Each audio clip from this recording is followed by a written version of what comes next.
wearing the blue trunks, weighing 174 pounds. His professional record, 18 victories, 3 defeats, 1 draw, and 7 wins coming by way of knockout. A proud member of New York City's finest, hailing from the big city, New York City. Rated number 3 by the WBA and number 1 by the WBC. The challenger, Tricky Rick FRAZIER. In the red corner, wearing the gold sequin trunks, weighing 175 pounds, with a professional record of 38 victories, 1 defeat, 32 wins coming by way of knockout. The pride of Pensacola, Florida, the WBC and WBA light heavyweight champion of the world, Roy Jones Jr. 12 rounds for the WBC and WBA light heavyweight championship of the world. Roy, Richard will speak in the dressing room. I'm confident that you know exactly what I expect of you. Gentlemen, I will control this fight. This will be a clean fight. Protect yourself at all times. Obey my commands at all times. Any questions? Touch gloves. May the best man win. The small 16 3/4 foot ring did not affect the earlier fight.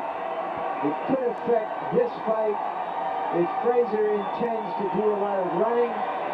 Perhaps it signals the fact that Roy Jones, having had to train through the holidays, doesn't want to have a long fight. Well, again, this ring does not meet the regulation size according to the WBC. The minimum is supposed to be 18 feet. Yeah, but they make up the rules as they go along. We know that.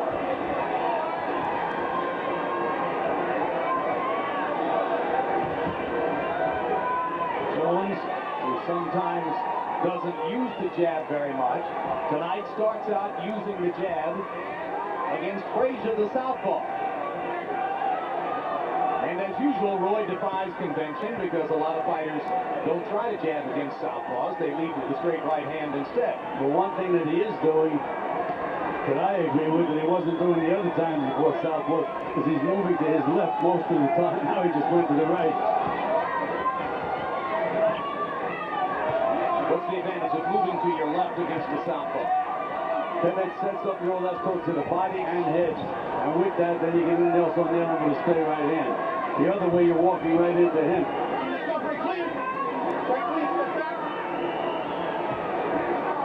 You want to see the opposite example? Go back and look at your tape of Delaware Whitaker and watch Oscar move to his right all night long against the southpaw, therefore nullifying his own left hook. Absolutely.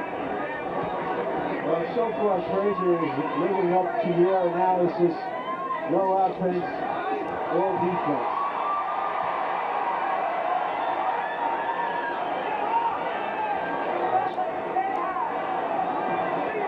When asked yesterday what he would do against Roy Jones, FRAZIER basically said, hey, what can you say about Roy Jones? He's super fast, hits very hard, has every conceivable skill. I guess I'll do whatever I can. FRAZIER flicking a couple of jabs. Jones, who has been increasingly devastating to the body in the last year, has only sneaked in 1 effective body punch against FRAZIER so far. He has nothing to punch off because FRAZIER just does not lead. His first move is always defensively. Makes it very, very difficult for Jones. Not that he can't win rounds easily, but for him to nail him with a big punch.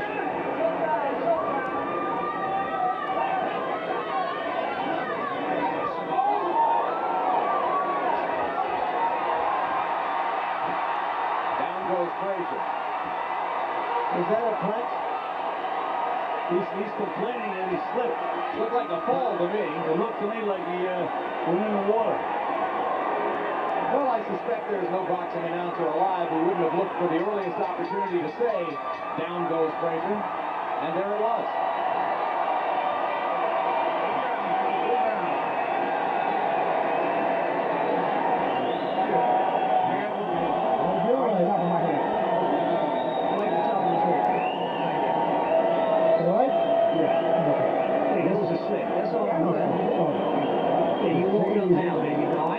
Overhead look of this knockdown.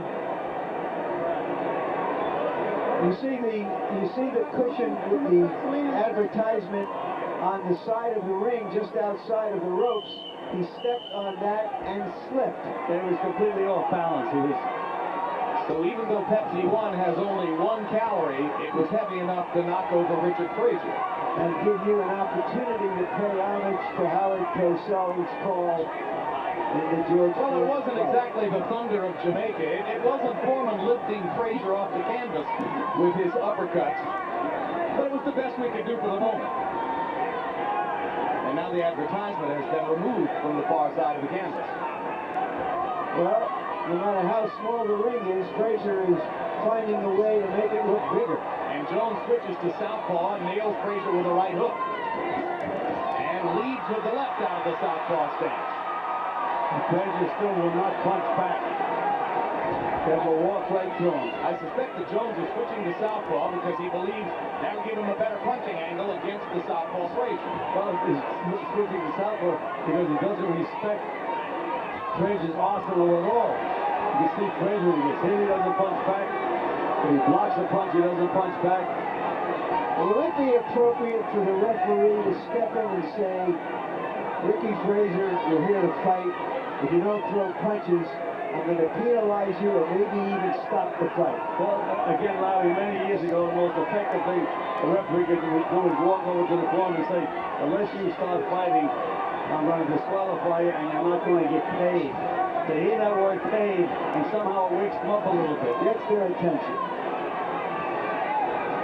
You mentioned that Jones is fighting a 3rd consecutive southpaw tonight. Lou DeVal in the summer. Otis Grant in November up at Foxwoods. And in both of those fights, he switched to southpaw stances from time to time as well. As he did against Derek Lucas a few years ago in fighting a southpaw who once went the distance in a victory over Frazier. Frazier seems to be patrolling the beat in a dangerous neighborhood. Jones whacking him with a lead left hand out of the southpaw stance. Make him feel more comfortable if somebody put the lights out. Now Jones goes back to his conventional stance. Jones in the conventional stance, holding his left hand below his waist and looking for lead right hand opportunities. There's a landed right.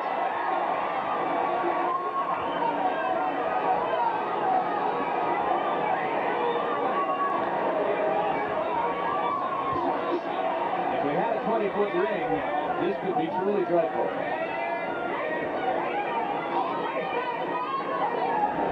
Frazier's agile enough to move away from punches, even in the 16-foot ring, because again, he doesn't give you anything to punch off. Left hook stunned Frazier.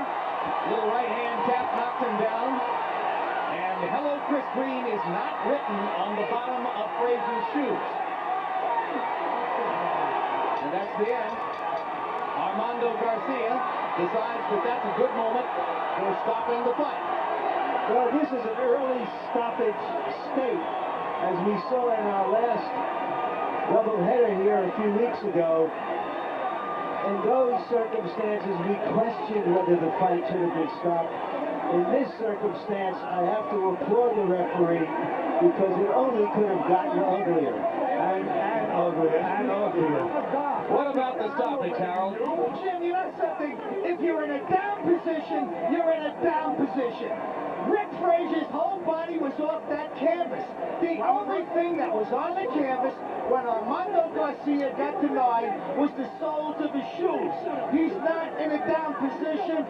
Armando Garcia should have cleaned the gloves off and he was going to let it go, but not count the 10. You don't count 10 with a guy in an up position. You count 10 when a guy's in a down position. When something is touching the canvas other than the soles soles of his shoes. I'm not sure the 10 count had anything to do with the stoppage of the fight. I think he was just sort of Just stop the fight. That's the way I see it. filling out the count. Yeah. Yes, but he counted him out. No, we don't. Let's see. I think he let him get up and then he stopped the fight. That's just a technicality, Harold. This was a fight between a great fighter and an ordinary fighter to put their best face on it. And the referee did all of us a favor by sending us home early. I applaud him no matter what the letter of the rules are. There's the referee, Armando Garcia. Ladies and gentlemen, the time, 2 minutes, 59 seconds of the second round. The winner by technical knockout, and still the WBC and